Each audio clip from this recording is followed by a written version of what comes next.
Assalamualaikum warahmatullahi wabarakatuh. Perkenalkan, nama saya Satria Armanda Putra dengan NIM 2130111117.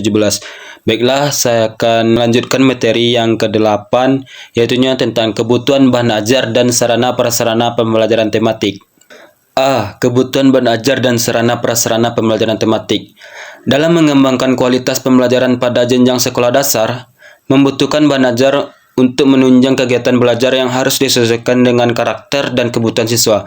Hal tersebut karena bahan ajar adalah salah satu kebutuhan siswa, yang mana aspek yang krusial dalam kegiatan belajar dan mengajar. Bahan ajar memiliki peran yang penting dalam pembelajaran, termasuk dalam pembelajaran tematik. Oleh karena itu, pembelajaran tematik pada dasarnya merupakan perpaduan dari berbagai disiplin ilmu yang tercakup dalam ilmu alam, maka dalam pembelajaran ini memerlukan bahan ajar yang lebih lengkap dan komprehensif dibandingkan dengan pembelajaran monolotik. B. Kebutuhan sarana prasarana pembelajaran tematik. 1. Implikasi terhadap pengaturan tempat duduk dalam pelaksanaan kegiatan pembelajaran tematik.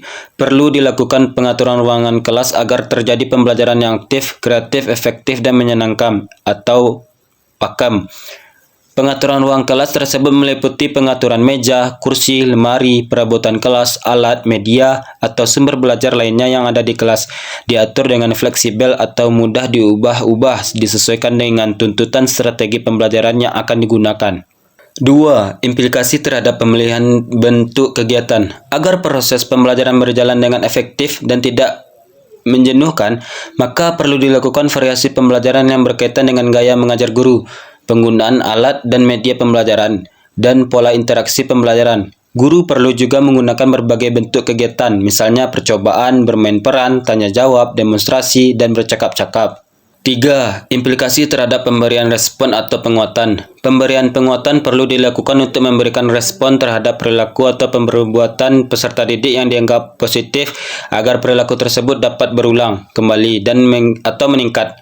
Pemberian penguatan ini dapat dilakukan dalam bentuk verbal dan non-verbal.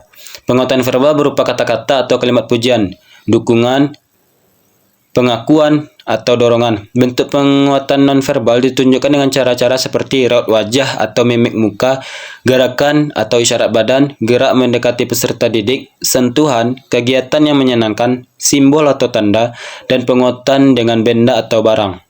4. Sarana prasarana sumber belajar media. Dalam pembelajaran tematik diperlukan berbagai sarana dan prasarana pembelajaran yang pada dasarnya relatif sama dengan pembelajaran yang lainnya. Hanya saja dia memiliki kekhasan tersendiri. Dalam pembelajaran tematik, guru harus memilih jeli media yang akan digunakan. Dalam hal ini, media tersebut harus memiliki kegunaan yang dapat dimanfaatkan dalam berbagai bidang studi yang terkait dan tentu saja terpadu.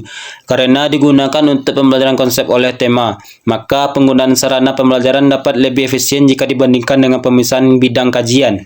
Namun, demikian dalam pembelajaran ini tidak menutup kemungkinan untuk menggunakan cara yang relatif lebih banyak dengan pembelajaran yang monolitik. Hal ini disebabkan untuk memberikan pengalaman yang terpadu. Peserta didik harus diberikan ilustrasi dan demonstrasi yang komprehensif untuk satu topik tertentu. Guru dalam pembelajaran ini diharapkan dapat mengoptimalkan sarana dan yang tersedia untuk mencapai tujuan pembelajaran tematik.